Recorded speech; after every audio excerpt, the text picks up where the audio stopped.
दोस्तों, मैं शावेज़ खान आपके लिए फिर लेकर आया हूँ रेट्रो शावेज़ के यादों के रूहानी किस्से। ये किस्सा जुड़ा है साल 1958 में रिलीज़ हुई एक फ़िल्म के दो गानों से। ये फ़िल्म थी लाला रुख।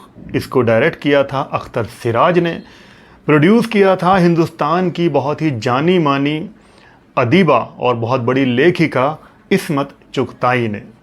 फिल्म का मधुर संगीत दे रहे थे म्यूज़िक डायरेक्टर खयाम साहब और इसके गाने सारे ही गाने लिखे थे कैफ़ी आज़मी साहब ने। फिल्म की मेन स्टार कास्ट में थे सिंगर और एक्टर तलत महमूद, साथ में थी श्यामा और विक्रम।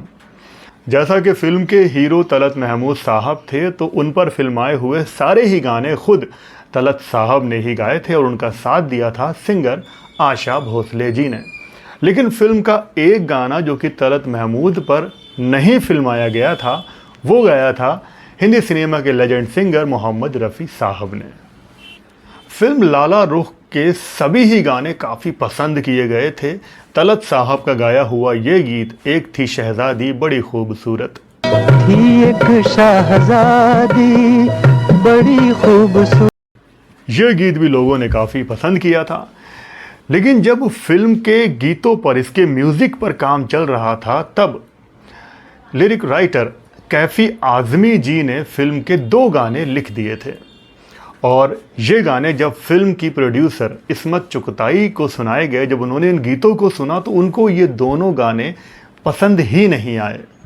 उन्होंने कहा कि अरे कैफ़ी साहब, ये आपने क्या लिख दिया, ये तो किताबी शायरी लग रही है, किताबी बातें लग रही हैं। हम तो एक फ़िल्म बना रहे हैं, कुछ ऐसा लिखो जो कि लोगों की समझ में आए, लोगों की ज़ुबान पर रह जाए। इस तरह की शायरी तो नहीं चलेगी। इतना कहना था कि एकदम वहाँ पर सन्नाटा सा छा गया। कैफ़ी आज़मी कुछ नहीं बोले, वहाँ पर खयाम भी मौजूद थे। तब थोड़ी देर के बाद खयाम साहब ने थोड़ी सी हिम्मत जुटाकर कहा कि इस्मत आपा, मैं इन गानों की धुन बना लेता हूँ, मुझे ये गाने बहुत अच्छे लगे हैं, मैं इनकी धुन बनाकर आपको सुना देता हूँ, फिर आप देखना। इतना कहना था कि इस्मत चुगताई, जो कि बड़ी ही बेबाक अंदाज वाली रही हैं, उन्होंने कहा कि अरे खयाम मियाँ, आप तो खुद भूखे मर रहे हो, मुझे भी भूखा मरवाओगे क्या ये गाने बनाकर?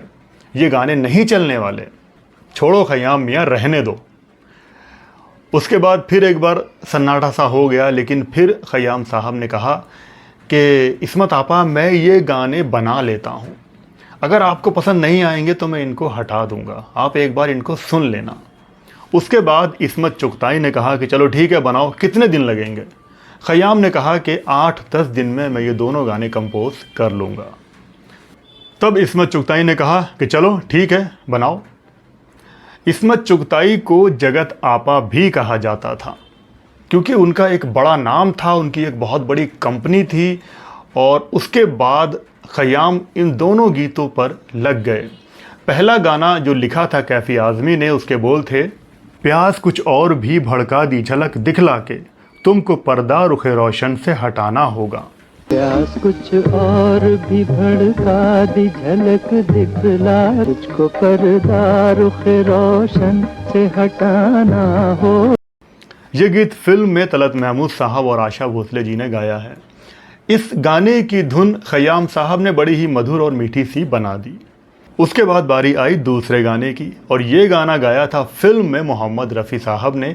इसके बोल थे, है कली कली के लब पे तेरे हुस्न का फसाना, है कली कली के लब पर तेरे हुस्न का फसाना, मेरे गुल से। इस गाने की भी खयाम साहब ने एक अच्छी सी मधुर सी धुन बना दी। उसके बाद जब दोनों गानों की धुन बन गई तब खयाम और कैफ़ी आज़मी पहुंच गए इस्मत चुगताई के दौलत खाने पर। वहाँ पर उनके पति लतीफ़ साहब भी मौजूद थे और वहाँ पर जब खयाम साहब ने कैफ़ी आज़मी जी के लिखे हुए पहले गाने की धुन सुनाई, प्यास कुछ और भी भड़का दी झलक दिखलाकर, तो ये गाना सबको बहुत पसंद आ गया, सब वाह वाह कह उठे। खुद इस्मत चुगताई ने भी कहा कि भाई गाना तो अच्छा बन गया। हुस्न का पास निगाहों को सिखाना। अब दूसरे गाने की बारी आई। है कली कली के लब पे तेरे हुस्न का फसाना। जब ये गीत उन्होंने इसकी धुन सुनाई तो ये भी सबको पसंद आई और सब वाह वाह कह उठे कि जी गाने तो बहुत अच्छे बन गए हैं। कली कली के लब पर तेरे हुस्न का ये वाह वाह का दौर चल ही रहा था कि क्या देखते हैं कि एकदम से इस्मत चुगताई के घर में साहिर लुधियानवी और जान निसार अख्तर की एंट्री हो गई। जैसे ही उनको खयाम साहब ने और बाकी सब ने देखा तो कहा, अरे भाई वाह वाह, आइए साहिर साहब, आइए आइए, और जान निसार अख्तर साहब आइए बैठिए। और तब इस्मत चुगताई ने सबके सामने ये कहा कि देखो साहिर मियाँ और जान निसार अख्तर, ये कैफ़ी साहब ने कितने शानदार गीत लिखे हैं और खयाम ने क्या शानदार धुन बनाई है इन दोनों गीतों की। मुझे तो ये गाने पसंद ही नहीं थे, लेकिन ये गाने बहुत शानदार बना दिए हैं। खयाम साहब को बड़ी शाबाशी मिली। उसके बाद फिर सब लोग जमा थे तो फिर चाय का दौर चला, खूब ढेर सारी बातें हुई, काफ़ी देर तक ये माहौल चलता रहा। उसके बाद फिर इन दोनों गीतों को रिकॉर्ड करवाया गया। तलत साहब ने, आशा भोसले जी ने बहुत शानदार गाया, मोहम्मद रफ़ी साहब ने भी बहुत ही लाजवाब गाया, और ये दोनों ही गाने काफ़ी हिट रहे थे।